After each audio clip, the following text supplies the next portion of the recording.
तो चलिए आज हम लोग बात करेंगे चार्टर अधिनियम 1835 के बारे में कि ब्रिटिश काल में जो चार्टर अधिनियम 1835 आया था इसमें कौन कौन सा भारत के शासन के संबंध में सुधार किया गया था। तो सबसे इंपॉर्टेंट काम क्या किया गया था कि सबसे इंपॉर्टेंट काम देखिएगा क्या किया गया था कि बंगाल के गवर्नर को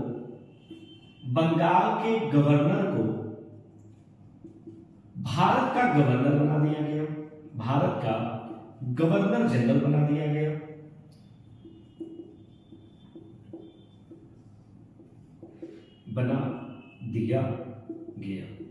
ठीक है, यानी कि पहले क्या था, इसके पहले वाले वीडियो में हम लोगों ने बात किया था, पहले क्या था कि आपका बंगाल का गवर्नर था, फिर क्या आया बंगाल का गवर्नर जनरल आया, फिर क्या आया भारत का गवर्नर जनरल आया और इसके बाद क्या आएगा तो भारत का वायसराय आएगा। तो बंगाल के गवर्नर को क्या किया गया, भारत का गवर्नर जनरल बना दिया गया और भारत के प्रथम गवर्नर जनरल कौन बने, तो प्रथम गवर्नर जनरल बने थे लॉर्ड विलियम बैटिक। लॉर्ड विलियम बैटिक जो है ये आपके भारत के प्रथम गवर्नर जनरल बने थे। देखिए जो मेरे अनुसार जो लॉर्ड विलियम बैटिक है वो बहुत अच्छा आदमी था, जानकार आदमी था, भारत के लिए क्या अच्छा होना चाहिए क्या बुरा होना चाहिए इसको भी जानता था और इसके शासन काल में बहुत सारे भारत के संबंध में अच्छे कार्य हुए।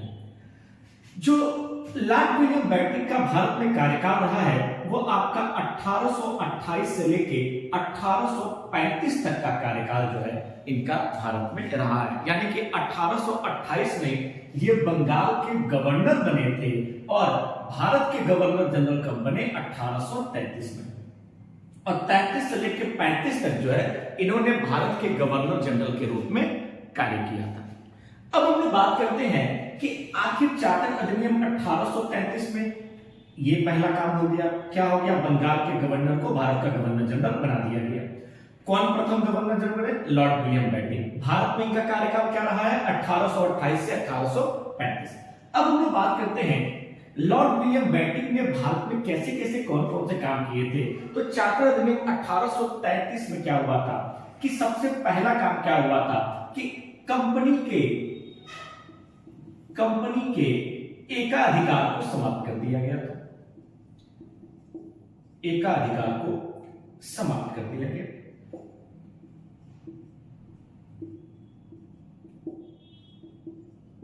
समाप्त कर दिया गया यानी कि ईस्ट इंडिया कंपनी का जो भारत में पूर्णतः अधिकार था जिसको एकाधिकार कहा जाता है उसको क्या किया ब्रिटिश सरकार ने समाप्त कर दिया कि भाई आपका पूर्णतः अधिकार नहीं रहेगा, आपके ऊपर हम रहेंगे, हम भी भारत के संबंध में नियम कानून बनाएंगे। ठीक है, और क्या हुआ था देखिएगा जो आपके शॉर्ट कोट बनाए गए थे। देखिए अगर आप लोगों ने अगर पहले का मेरा वीडियो नहीं देखा होगा तो फिर आपको नहीं समझ में आएगा कि शॉर्ट कोट क्या होता है। इसके लिए आप लोग मेरा पुराना वीडियो जो है आपका भारत का संवैधानिक इतिहास पार्ट 1 या भारत का संवैधानिक इतिहास पार्ट 2 उसको जरूर जरूर जरूर देखिएगा ताकि आपको चीजें समझ में आए। तो शॉर्ट कोट को क्या कर दिया, तो शॉर्ट कोट को समाप्त कर दिया। ठीक है, ये दो काम किए। और उसके बाद क्या करते हैं कि लॉर्ड विलियम बैटिक जब बंगाल का गवर्नर था तो उसने क्या क्या काम किया, तो इन दोनों का आप समझ में आ गया, मिटा देना इसको, क्लियर है। चलिए अब उसने क्या किया, तो सबसे पहला काम क्या किया कि लॉर्ड विलियम बैटिक ने 1829 में सती प्रथा को समाप्त कर दिया। सती प्रथा को क्या कर दिया, समाप्त कर दिया। किसने किया, तो लॉर्ड विलियम बैटिक ने। देखिए अक्सर आपके एग्जाम में पूछा जाता है कि सती प्रथा को किसने समाप्त किया और आप लोग यहाँ पे गलती क्या करते हो, जो लोग नए हैं तैयारी करने वाले वो लोग गलती क्या करते हैं, वो लोग राजा राम मोहन राय लगा देते हैं कि सती प्रथा को किसने समाप्त किया, तो राजा राम मोहन राय। तो यहाँ पे आपको क्या हो जाएगा, तुरंत गलत हो जाएगा, एक नंबर आपका गया। और एक नंबर जब आसान गया तो यानी कि आप कितने लाख लोगों से पीछे हुए ये आपको पता होगा। तो राजा राम मोहन राय ने क्या किया बेटा, कुछ नहीं किया, इनका कार्य समाप्त करने का था ही नहीं, ये सती प्रथा को समाप्त नहीं कर पाएंगे। क्यों नहीं कर पाएंगे भाई, क्योंकि इनके पास वो पावर नहीं था, इनके पास कानून बनाने की शक्ति नहीं थी। तो कानून बनाने की उस समय शक्ति किसकी थी? जो उस समय आपका गवर्नर था। और गवर्नर कौन था? तो Lord William Bentinck. Lord William Bentinck जो है वो आपका क्या था? उस समय का गवर्नर था। तो उसने क्या किया? सती प्रथा को 1829 में समाप्त कर दिया। अब हम लोग बात करते हैं, थोड़ा सा मैं आपको प्राचीन इतिहास की तरफ लेके चलता हूं कि आखिर ये सती प्रथा था क्या। तो देखिए, सती प्रथा को समझने के लिए सबसे पहले आपको एक प्रथा को समझना होगा जिसको हम लोग कहते हैं जौहर प्रथा। जौहर प्रथा, देखिए, हिंदू धर्म में बहुत सारे आडंबर रहे हैं, बहुत सारी बुराइयां रही हैं और उनको सुधार करने के लिए बहुत सारे समाज सुधारक भी आए हुए हैं। उसी में से एक आपकी पूर्व प्रथा थी जिसको हम लोग सती प्रथा के नाम से जानते हैं। सती प्रथा को समझने के लिए आपको जौहर प्रथा समझना पड़ेगा। और जो जौहर प्रथा थी ये राजपूत कालीन प्रथा थी। यानी कि होता क्या था कि जो राजपूत की औरतें थी उनका पति अगर युद्ध में मारा जाए, राजपूत की कोई रानी थी उनका पति युद्ध में मारा जाए, यानी कि वो राजा युद्ध में मारा जाए, तो वो क्या करती थी? अपने आप को अग्नि में समाहित कर लेती थी। इस प्रथा को कहा जाता था जौहर प्रथा। जौहर प्रथा ऐसी प्रथा थी कि जो स्त्रियां इस तरह का कार्य करती थी, प्राचीन समय में उनको देवियों की तरह पूजा जाता था। धीरे धीरे क्या हुआ? इसी का एक विकृत रूप आया और उस विकृत रूप को कहा गया सती प्रथा। सती प्रथा में क्या था कि अगर कोई भी स्त्री जो है, हिंदू धर्म से जो स्त्री है, अगर उसका पति युद्ध में मारा जाए तो पति की चिता के साथ साथ पत्नी को भी क्या किया जाता था? जिंदा जला दिया जाता था, भले उसकी मर्जी हो या ना। तो ये तो गलत चीज है। आप सोचिए कि हल्का सा मेरा हाथ जल जाता है तो मुझे कितना दर्द होता है, और वहां पे किसी स्त्री को बिना उसकी मर्जी से उसके पति की चिता के साथ जिंदा जलाया जा रहा है, भले वो चाहे या ना चाहे। सोचिए उस समय कितना कष्ट होता होगा, है कि नहीं? आप लोगों ने देखा होगा गांवों में, आप लोग गांव से बिलोंग करते हो, गांव के बारे में जानते हो, तो क्या होता है? सती माता की पूजा होती है। आप लोग ने देखा अरे सती माता की पूजा हो रही है, तो ये सती माता कौन से ऐसे लोग हैं? वो यही ऐसे लोग हैं, वो यही ऐसे लोग हैं। जौहर प्रथा में क्या था बेटा कि स्त्री की इच्छा होती थी तब उसको क्या किया जाता था कि मतलब स्त्री स्वयं से अपने आप को अग्नि में समाहित कर लेती थी। और ऐसे राजपूत स्त्रियों को लोग पूजनीय बना दिए, यानी कि पूजा किया जाता था। धीरे धीरे देखा देखी क्या हो गया? ये आपका एक कुप्रथा में बदल गया जिसको सती प्रथा के नाम से जाना जाता है। इसमें क्या है कि स्त्री की इच्छा हो या ना हो उसको जिंदा जला दिया जाता था पति की चिता के साथ, और उसको देवी के रूप में पूजा जाता था। तो इसके लिए जो है राजा राम मोहन राय ने हिंदुओं को जागरूक करने का काम किया था। किसने किया था? राजा राम मोहन राय ने, कि हिंदू धर्म में जो ये प्रथा है ये क्या है? ये सही नहीं है, ये गलत चीज है। तो राजा राम मोहन राय ने लोगों को जागरूक करने का काम किया। और जब ये बात ब्रिटिश सरकार तक पहुंची कि इस तरह की एक कुप्रथा जो है हिंदू धर्म में इंडिया में चल रहा है, तो उस समय के जो गवर्नर थे लॉर्ड विलियम बेंटिक, उन्होंने क्या किया? 1829 में इस सती प्रथा को समाप्त कर दिया। कहा कि कोई भी व्यक्ति किसी भी स्त्री को सती नहीं करवा सकता है, अगर वो करवाता है तो उसको क्या किया जाएगा? दंड दिया जाएगा। तो इस तरह से धीरे धीरे क्या हुआ? भारत में क्या हुआ? सती प्रथा समाप्त हो गया। अब हम लोग आगे बात करते हैं कि लॉर्ड विलियम बेंटिक ने और क्या क्या काम किया है। तो इन्होंने क्या किया है बेटा? 1843 में दास प्रथा को समाप्त किया। दास प्रथा को समाप्त किया। तो देखिए, लॉर्ड विलियम बेंटिक अच्छा आदमी था भाई। उसने क्या किया कि भारत में जो बुराइयां थी उनको दूर करने का काम किया। तो बढ़िया आदमी था, था कि नहीं था? बढ़िया था। तो 1843 में क्या हुआ? इसने दास प्रथा को समाप्त कर दिया। अब दास प्रथा क्या होता है? देखिए, एक होता है दास और एक होता है नौकर। इन दोनों का अंतर जानना हम लोग के लिए बड़ा जरूरी होता है। कि दास क्या होता है और नौकर क्या होता है। तो दास में अगर आप लोग को समझना है तो एक मूवी अभी हाल ही में आई थी जिसका नाम था बाहुबली। बाहुबली में कटप्पा क्या था, माहिष्मती सिंहासन का दास था, यानी कि माहिष्मती के सिंहासन पर जो बैठेगा उसकी बात मानना कटप्पा की मजबूरी थी, चाहे वो बात सही हो या गलत हो।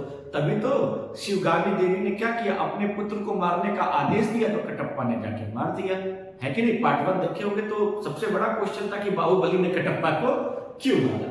ठीक है, तो दास क्या होता है बेटा, इसको समझा जाए। तो एक दास होता है और एक क्या होता है बेटा, नौकर। दोनों में अंतर को समझिएगा, होता क्या है।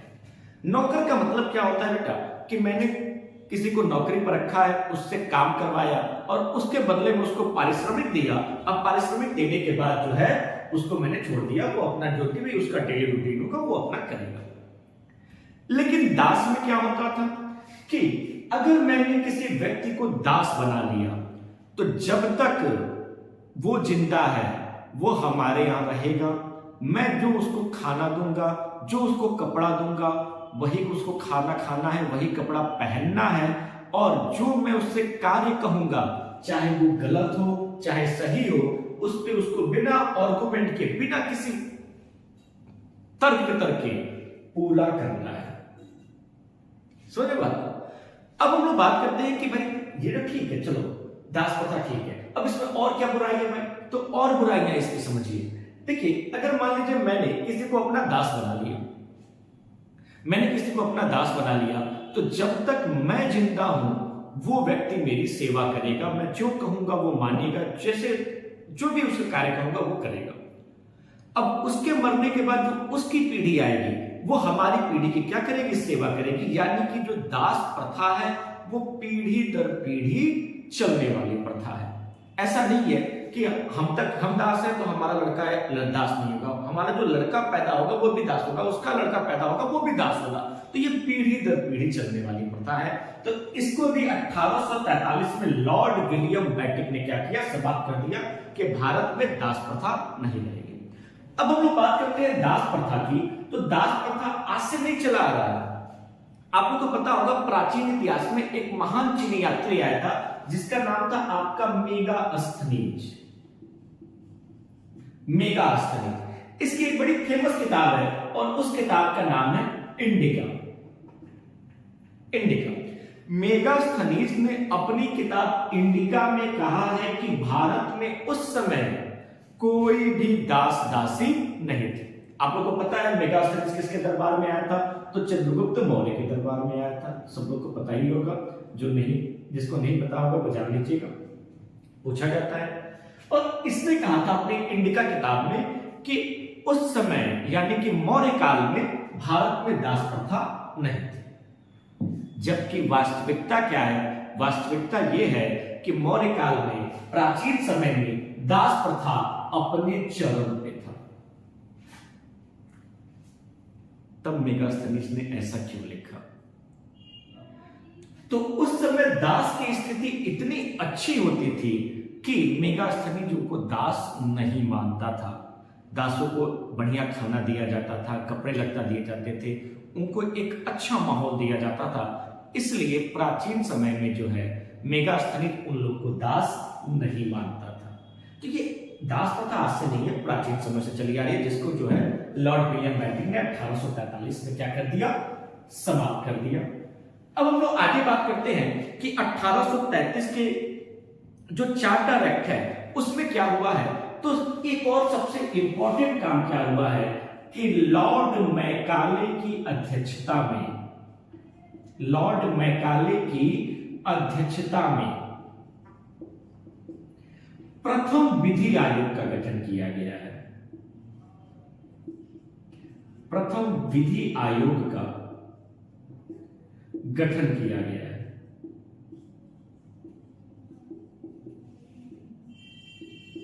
प्रथम विधि आयोग का गठन किया गया किसकी अध्यक्षता में, तो लॉर्ड मैकाले की अध्यक्षता में। तो लॉर्ड मैकाले की अध्यक्षता में प्रथम विधि आयोग का गठन किया गया। आपके एग्जाम में प्रश्न क्या आता है कि प्रथम विधि आयोग के अध्यक्ष कौन थे, तो वो थे लॉर्ड मैकाले। और आपको पता है आज भी विधि आयोग चल रहा है, नहीं जानते हैं तो समझ जाइए आज भी क्या है कि विधि आयोग होता है। अब वर्तमान की अगर हम लोग बात करें तो वर्तमान में विधि आयोग के अध्यक्ष की नियुक्ति कौन करता है, तो वर्तमान में इसके अध्यक्ष की नियुक्ति करते हैं राष्ट्रपति। कौन करता है, राष्ट्रपति करते हैं, विधि आयोग के अध्यक्ष की नियुक्ति करते हैं। अब हम लोग बात करेंगे कि विधि आयोग का कार्य क्या है, विधि आयोग करता क्या है। देखिए मेरे पढ़ाने का उद्देश्य यही है कि आपको किसी भी चीज के बारे में संपूर्ण जानकारी प्राप्त हो, ताकि आप कोई भी परीक्षा दें, चाहे आप लोग एसएससी दे, चाहे आप यूपीपी दे, चाहे आप एसआई दे, चाहे आप पीसीएस तक की परीक्षा दीजिए, बीईओ दीजिए, आरओ दीजिए, इससे बाहर नहीं आएगा। आप कोई भी आराम से परीक्षा दीजिए, आराम से दीजिए, कोई दिक्कत नहीं।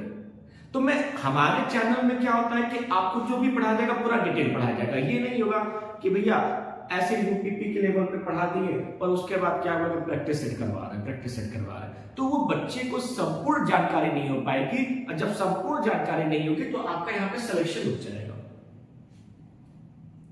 ठीक है, तो चलिए हम लोग बात करते थे विधि आयोग के बारे में कि विधि आयोग के वर्तमान में अध्यक्ष की नियुक्ति कौन करता है, तो राष्ट्रपति करता है। और विधि आयोग का कार्य क्या है, तो आप लोग की भाषा में, आम बोलचाल की भाषा में, किताबी भाषा छोड़ दीजिए, बहुत ज्यादा टफ होता है किताबी भाषा, आप लोग की भाषा में क्या है कि कौन सा कानून, कौन सा विधि पुराना हो गया है, उसमें संशोधन की जरूरत है। भविष्य को देखते हुए कौन सा कानून लाना चाहिए, इन सब की सिफारिश कौन करता है, विधि आयोग करता है। किससे करता है, तो सरकार से करता है। एक बार और समझिए, कौन सा कानून पुराना हो गया है उसको हटा देना चाहिए, भविष्य में किस कानून की आवश्यकता है उसको लाना चाहिए, इन सब की सिफारिश कौन करता है, तो विधि आयोग करता है। और विधि आयोग के प्रथम अध्यक्ष कौन है, लॉर्ड मैकाले हैं। और वर्तमान में विधि आयोग के अध्यक्ष की नियुक्ति कौन करता है, तो राष्ट्रपति करते हैं। लेकिन विधि आयोग ने जो सिफारिश दिया है इसको मानना या ना मानना सरकार की इच्छा के ऊपर निर्भर करता है। सरकार चाहे तो विधि आयोग की सिफारिश को मान सकता है और चाहे तो विधि आयोग की सिफारिश को नकार सकता है। तो 1833 के राजलेख में जो है हम लोगों ने इतनी बातों को पढ़ा होगा। आई होप कि आप लोग को मेरा वीडियो अच्छा लगा हो। अगर मेरा वीडियो अच्छा लगा तो प्लीज इसको लाइक, सब्सक्राइब और शेयर जरूर कीजिएगा, ताकि मैं आपको और अच्छे से अच्छा कंटेंट लाके पढ़ा सकूं। Thank you.